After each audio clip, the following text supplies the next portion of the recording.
Ascent has been a core map in Valorant since day one, only taken out of the map pool once, and when it was, the community lost it. But why do people love this map so much?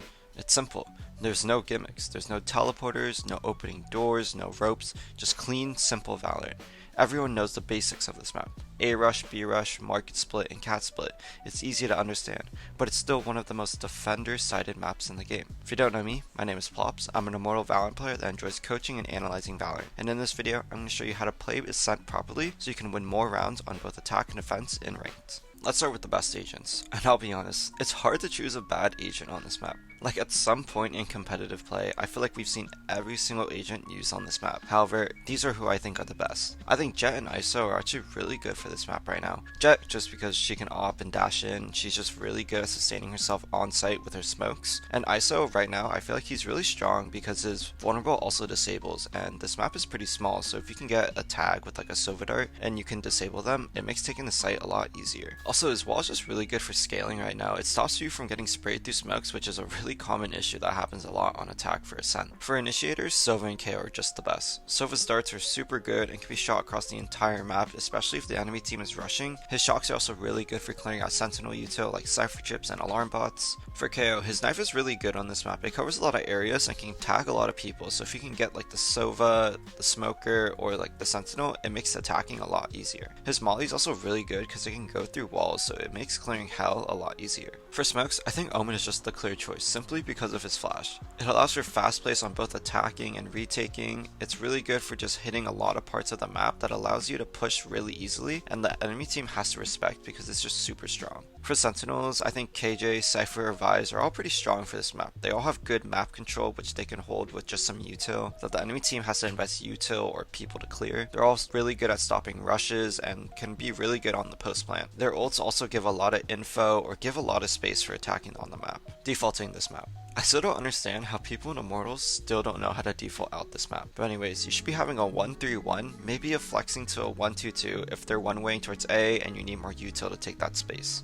Your goal is to be looking for a pick towards mid-market or a cat, so that way you can snowball into taking the sites a lot easier. And if you're not able to find a pick mid, don't worry. You've created a lot of question marks towards mid, so when you re-hit the site from the mains, the enemy team is going to be worried about cat or market because someone might be lurking. If you're playing towards main, your goal is to either farm the orb or push the enemy team off the aggressive angle so that way they have less information if you're actually walking up the main or not. You should also be trying to listen or see what people are playing on what site, because this can be a hard tell on who's playing where and what kind of way they're trying to play. For example, if you see Omen towards A, you know he's going to be staying on site because of his flash, so you might want to dedicate more util towards Dice and Jenny rather than towards Cat. Or if you see a Cypher playing towards Cat, you know that there's not going to be anyone on site, but there's more likely kill trips on site that you need to worry about more. Let's move to attack. This is probably the best tip for this map, and it's not calling where you're watching. I guarantee when you're attacking on Ascent, you've run out of main ready and your whole team's with you, right? But everyone's focusing on like the one guy heaven or hell, and then two people die from cat because no one's watching it. I think there's two ways to counter this. If you're playing on a team, you can call specifically who's supposed to watch what, so that way all areas are covered. It doesn't matter who's watching what, as long as everyone's not tunnel visioned on the same person. The reason why it feels like the enemy team always gets crazy timings when they're ready to swing, it's because they're just staring at the minimap. They're essentially just baiting their teammates. They're looking for when their teammates are fighting and choosing the best time to swing in order to get the jump on you so that they can get the kills. The other thing you can do, which I think is easier for ranked but might seem kinda crazy, is just to trust your teammates. If you notice that everyone is fighting heaven and you're in a spot where you don't really need to, but you'd be exposing yourself, you could just watch the cat smoke.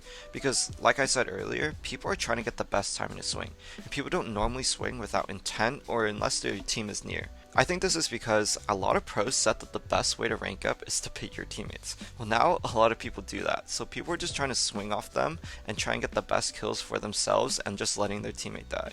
The second tip. Not being proactive after you've taken the site. Taking the site should be the hard part of Ascent, yet I still see a lot of teams losing easy post plants. During the early parts of post plant, you should be thinking of what you're trying to do, taking space where you can, or trying to put yourself in good positions. While you shouldn't be running it down after you plant, many teams get scared and they turtle up in hell or backside and just wait for the enemy team to come. You give them so much space so easily that they aren't even scared to take it. I see teams put themselves in positions where they die and can't get traded. You should be trying to place yourself in proactive positions where you can either swing off your teammates or coordinate something so that way you can get the jump while the enemy team's trying to retake. People often just try and play time and end up losing because they weren't able to trade and the enemy team just kills everyone. So learn when you should push up, or just hold angles like CT, or just when you should fall back and play time. Tip number 3. Stop dying to people holding aggressive lines, specifically this A main one way. People see it and just think that there's going to be no one behind it and think it's okay to just jump and swing. It's okay to use util to clear out angles like this, that way you see who's playing there and can check if there's like an op or if someone's just trying to do a trap play with like a shotgun or something, so that way you don't invest a person dying to get that information. The amount of times I see my teammates just swing thinking that they're better and can out aim the person that has an advantage is just ridiculous. So this goes for everywhere on the map that there's just an aggressive line like B main, mid, cat, or A main. Use more util so that way you're not investing people to die for these angles. Remember, you don't need to use your util all just for sight. You should be using it mid or just trying to take space around the map so that way people on your team don't have to die for that information. Let's move to defense. Number 1. Pushing up. Most players think that the point of pushing up on defense is just to get a flank. And while this is an option, it's not the intent. The purpose is to get aggressive lines. If you hold any of these 3 angles, you hold essentially 30% of the map. It gives your team so much info and gives you a good position later in the round because people like to pivot on this map and just go to the other side. This allows for really good crossfires and for you to get the jump on the enemy team to get a really good timing, since the enemy team is going to be trying to be focused on sight and you'll be in the mains. Tip 2. Stop forcing sight holds. Ascent is a very defensive sided map, and part of that is because that there's a lot of chokes that the attackers have to push through, but it's also because the sites are really congested, making it a lot easier for a retake. There's only so many positions that the enemy team can play on site, and most of them get hit by utility like a flash, a dart, or a molly. So if you want to win more rounds, don't be scared to fully play retake, because the enemy team is probably going to be in one of the more common spots that you can clear with your Omen flash or util, rather than just wasting it and getting no value while the enemy team's coming out and you dying. Tip 3. Fast flooding.